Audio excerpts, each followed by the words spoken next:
இந்த விநாயகர் சதுர்த்திக்கு ஒரு சிம்பிளான பூரண கொழுக்கட்டை எப்படி பண்ணுறது அப்படிங்கிறது தான் இந்த வீடியோவில் பார்க்க போகிறோம். அதுக்காக நான் 1 கப் அளவு கொழுக்கட்டை மாவு எடுத்து வச்சுருக்கேன். இதுக்கு பதிலாக நீங்கள் இடியாப்பு மாவு இல்லை வீட்டில் அரைச்சி வச்சுருக்க அரிசி மாவு கூட நம்ம எடுத்துக்கலாம்.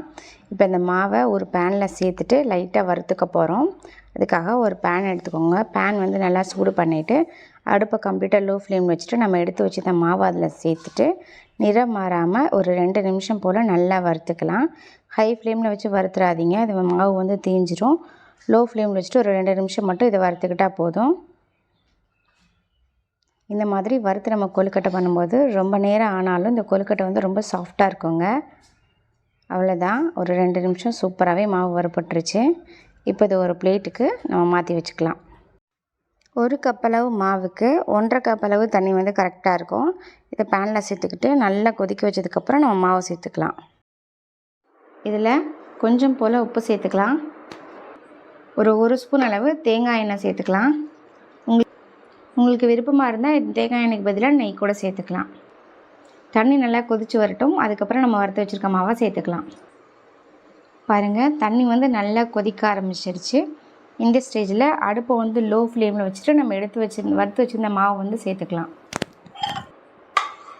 கட்டிகள் விழுகாமல் கலந்து விடுங்க. 1.5 கப் அளவு தண்ணி சேர்த்துட்டு அது நல்லா கொதிஞ்சு வந்ததுக்கப்புறம் நம்ம வறுத்து வச்சுருந்த மாவை சேர்த்துட்டு அடுப்பை கம்ப்ளீட்டாக லோ ஃப்ளேமில் வச்சுட்டு நல்லா மிக்ஸ் பண்ணிக்கோங்க. கட்டிகள் எதுவுமே இல்லாமல் நல்லா மிக்ஸ் பண்ணிக்கணும். இந்த மாதிரி நல்லா மிக்ஸ் பண்ணதுக்கப்புறம் ஒரு மூடி போட்டு மூடிடுங்க. இது ஒரு ஓரமாக அப்படியே இருக்கட்டும். இப்போ பூரணம் ரெடி பண்ணிக்கலாம். அதுக்காக ஒரு பேன் எடுத்துக்கோங்க. அதில் 1 கப் அளவு துருவன தேங்காய் வந்து சேர்த்துக்கலாம். ஒரு 1 ஸ்பூன் அளவு நெய் சேர்த்துக்கலாம். நான் வந்து ரொம்ப சிம்பிளான பூரணம் தாங்க ரெடி பண்ண போகிறேன். வெறும் தேங்காய் மட்டும் வச்சு தான் நான் வந்து பூரணம் ரெடி பண்ண போகிறேன். நீங்கள் இது கூட உங்களுக்கு விருப்பமான எந்த நட்ஸ் வேணாலும் நீங்கள் பொடி பண்ணி சேர்த்துக்கலாம். பொட்டுக்கடலை கூட அரைச்சி பவுட்ரு பண்ணி கூட இதில் சேர்த்துக்கலாம். நிலக்கடலை எது வேணாலும் உங்களுக்கு சேர்த்துக்கலாம். நான் வந்து எதுவுமே சேர்க்கலை. ரொம்ப சிம்பிளாக இந்த தேங்காயை வச்சு மட்டும்தான் நான் வந்து பூரணம் ரெடி பண்ண போகிறேன். இந்த தேங்காய் வந்து நெய்யில் நல்லா வறுபட்டு வர மாதிரி நல்லா வறுத்துக்கலாம்.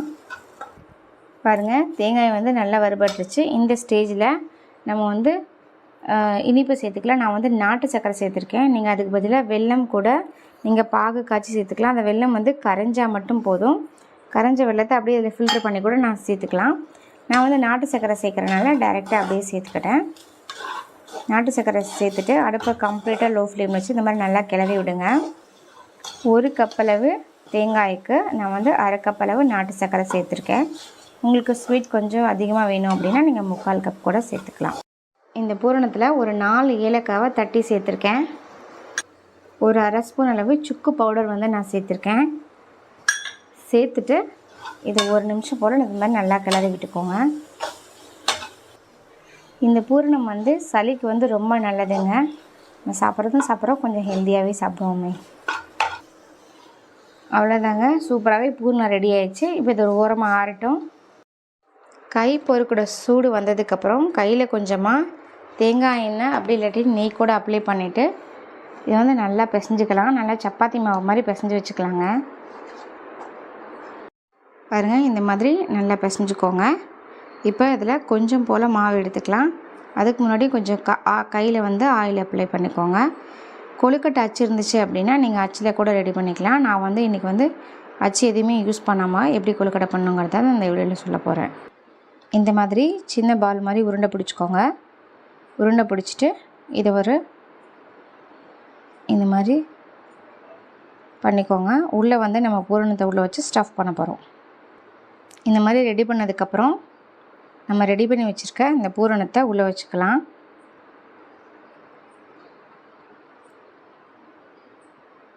உள்ளே வச்சுட்டு அப்படியே க்ளோஸ் பண்ணிக்கலாம். இந்த மாதிரி இழுத்தீங்க அப்படின்னாலே மாவு வந்து வந்துடும். அப்படி இந்த மாதிரி மாவு தெரியுது அப்படின்னா கொஞ்சம் மாவு எடுத்து கூட நீங்கள் வந்து இதை க்ளோஸ் பண்ணிக்கலாம். நான் வந்து பூரணம் கொஞ்சம் அதிகமாக வச்சுட்டேன், அதனால தான் கொஞ்சம் எக்ஸ்ட்ரா மாவு தேவைப்பட்டுச்சு. கொஞ்சமாக பூரணம் வச்சிங்க அப்படின்னா கரெக்டாக இருக்கும். மாவு கொஞ்சம் ரொம்பவும் தின்னாகவும் இருக்கக்கூடாது, ரொம்ப திக்காகவும் இருக்கக்கூடாது. ஒரு மீடியமான சைஸ்க்கு நீங்கள் வந்து அதை வந்து இது பண்ணிட்டீங்க அப்படின்னா தான் சாப்பிட்றதுக்கு நல்லா டேஸ்டியாக இருக்கும். அவ்வளோதான். இந்த மாதிரி உருண்டை பிடிச்சிட்டு இது ஒரு ஓரமாக எடுத்து வச்சுக்கலாம். இந்த டிசைன் வந்து நம்ம எப்பவும் போல் உருண்டை பிடிச்சி பண்ணுற டிசைன் தான். இது வந்து மாவு கொஞ்சம் உருண்டை பிடிச்சி அதாவது கொஞ்சம் நீல வாக்கில் உருண்டை பிடிச்சி அதில் ஸ்டஃப் பண்ணி எடுத்து வச்சுருக்கேன். இது வந்து மாவை வந்துட்டு 2 சைடும் நல்லா தட்டி ஒரு ஒரு வாழை இலை அப்படின்னா ஒரு பேப்பர் வந்து ஒரு பாலித்தீன் கவர் எடுத்துக்கோங்க. அதில் கொஞ்சமாக ஆயில் அப்ளை பண்ணி 2 சைடும் மாவை நல்லா தட்டி உள்ள பூரணத்தை வச்சு அப்படியே மடக்குனீங்க அப்படின்னா இந்த ஷேப் வந்து உங்களுக்கு கிடச்சிரும். இது வந்துட்டு அப்படியே ரவுண்ட் ஷேப்பில் கிடைக்கிற மாதிரி மாவு நல்லா ரவுண்டாக தட்டி உள்ள பூரணத்தையும் நல்லா ஸ்ப்ரெட் பண்ணி வச்சுருக்கேன். இந்த மாதிரி பண்ணிங்க அப்படின்னா இந்த டிசைன் உங்களுக்கு கிடச்சிரும்.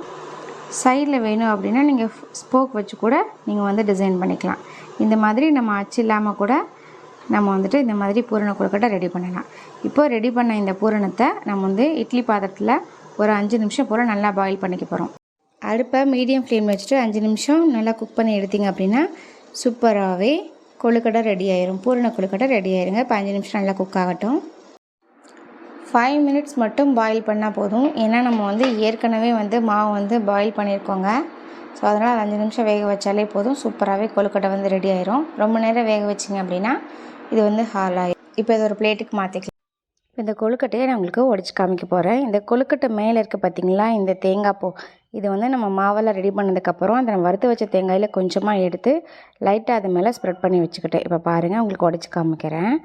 மாவு எவ்வளோ கொழுக்கட்டை எவ்வளோ சாஃப்டாக இருக்குது. அதே சமயம் நம்ம உள்ளே வச்ச பூரணமும் எவ்வளோ மெல்ட் ஆகி சூப்பராக வந்திருக்குன்னு பாருங்கள். இது சாப்பிட்றதுக்குமே அவ்வளோ டேஸ்டியாக இருக்குங்க. இந்த விநாயகர் சதுர்த்திக்கு இந்த சிம்பிளான கொழுக்கட்டையை நீங்களும் வீட்டில் ட்ரை பண்ணி பார்த்துட்டு டேஸ்ட் எப்படி இருந்துச்சு அப்படிங்கிறத மறக்காமல் கமெண்ட் செக்ஷனில் சொல்லுங்கள். இது போன்ற வீடியோக்களை தொடர்ந்து பார்ப்பதற்கு நம்ம ஆர்ஜி ஃபேமிலி கிச்சனை லைக் பண்ணுங்கள், ஷேர் பண்ணுங்கள், கமெண்ட் பண்ணுங்கள், மறக்காமல் சப்ஸ்கிரைப் பண்ணிக்கோங்க. தேங்க்யூ ஃபார் வாட்சிங்.